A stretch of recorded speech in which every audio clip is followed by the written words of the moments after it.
Yang pertama, membuka pelajaran. Membuka pelajaran adalah aktivitas yang dilakukan guru untuk menciptakan kondisi siap mental, menumbuhkan perhatian, serta meningkatkan motivasi siswa agar terpusat pada kegiatan belajar yang dilakukan. Manfaat dari membuka pelajaran yaitu salah satunya menyiapkan mental siswa untuk memasuki kegiatan inti pembelajaran. Sedangkan prinsip-prinsip dari membuka pelajaran yang pertama, singkat, padat, dan jelas. Yang kedua, tidak diulang-ulang. Yang ketiga, menggunakan bahasa yang mudah dipahami. Yang keempat, disertai contoh dan ilustrasi. Dan yang kelima, yaitu mengikuti perhatian anak. Contohnya, Assalamualaikum warahmatullahi wabarakatuh. Selamat pagi semuanya, bagaimana kabarnya hari ini? Alhamdulillah, semoga semuanya sehat-sehat ya. Jadi, seperti biasa, sebelum kita memulai pembelajaran, silahkan ketua kelas memimpin doa terlebih dahulu agar pembelajaran kita dapat bermanfaat untuk kita semuanya. Baiklah, apakah ada yang tidak hadir hari ini? Alhamdulillah tidak ada ya. Berarti semuanya hadir. Jadi bagaimana? Masih semangat belajarnya?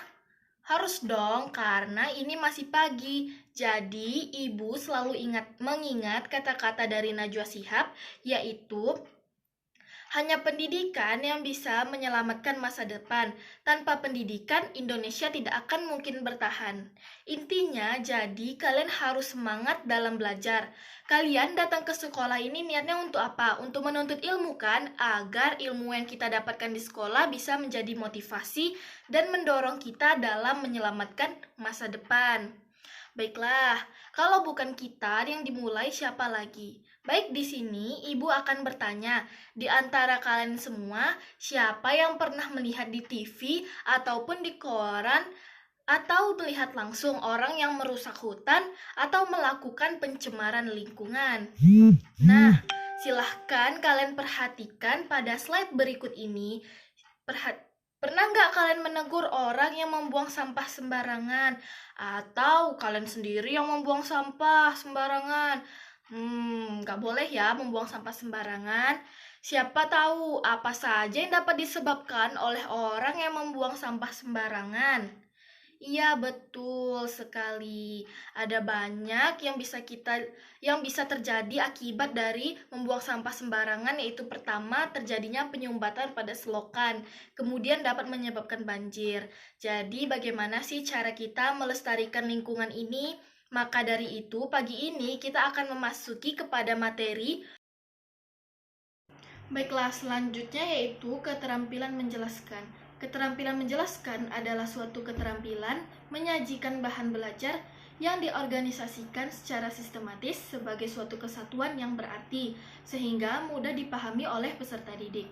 Tujuan dari keterampilan menjelaskan yaitu yang pertama, membimbing murid untuk memahami materi yang dipelajari, serta melibatkan murid untuk berpikir agar dapat memecahkan suatu masalah.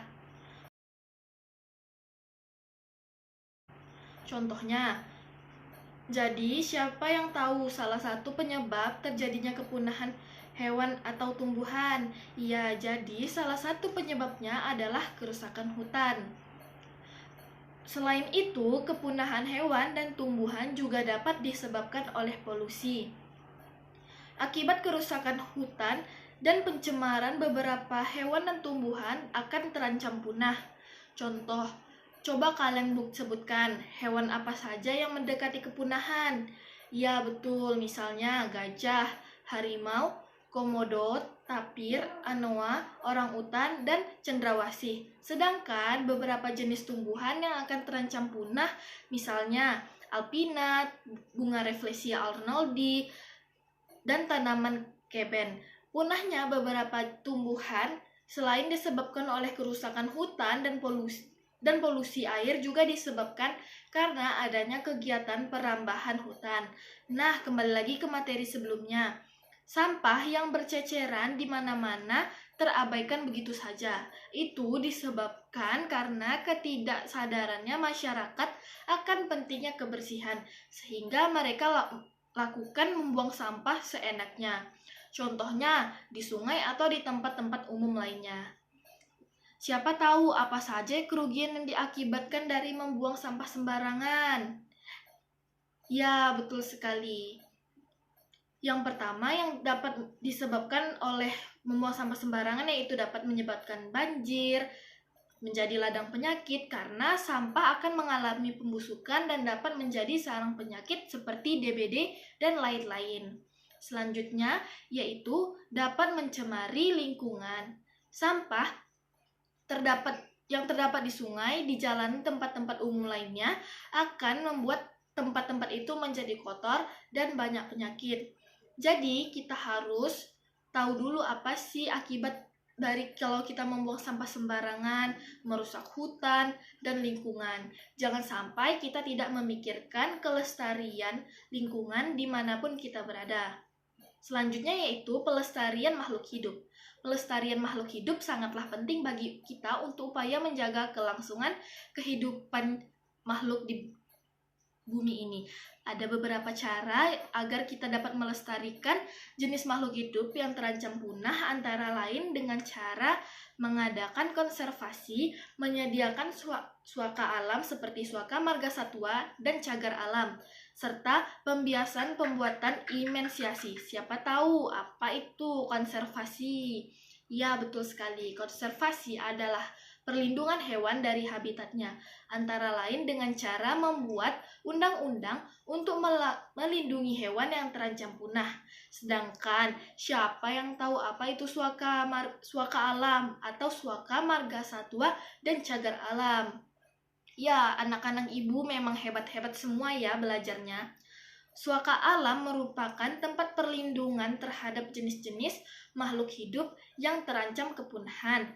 Misalnya suaka marga satwa untuk melindungi hewan-hewan langka, sedangkan cagar alam untuk melindungi tanaman langka.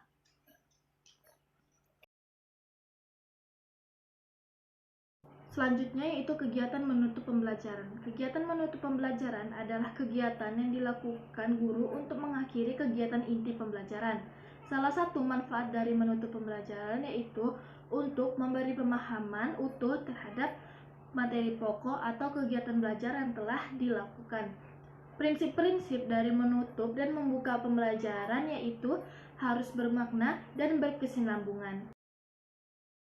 Contoh dari menutup pembelajaran yaitu, baiklah, apakah ada yang ingin bertanya atau ada yang belum paham terkait materi kita mengenai pelestarian makhluk hidup? Baik, apa akibat, apa saja hewan dan tumbuhan yang hampir punah, serta beberapa cara untuk menjaga kelestarian makhluk hidup yang terancam kepunahan. Baik, jika tidak ada yang bertanya, Ibu akan bertanya kepada kalian. Kepada Reza, silahkan coba kamu sebutkan hewan-hewan apa saja yang mendekati kepunahan. Iya, betul sekali. Selanjutnya, kepada Sera, coba kamu sebutkan tumbuhan apa saja yang mendekati kepunahan. Ya, betul sekali. Selanjutnya, Hasya, apa saja akibat dari kita tidak menjaga lingkungan?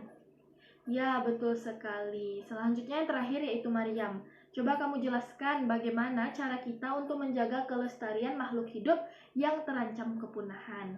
Ya, betul sekali. Alhamdulillah, sepertinya Ibu lihat kalian paham mengenai pembelajaran kita mengenai pelestarian makhluk hidup, cagar alam, makhluk hidup.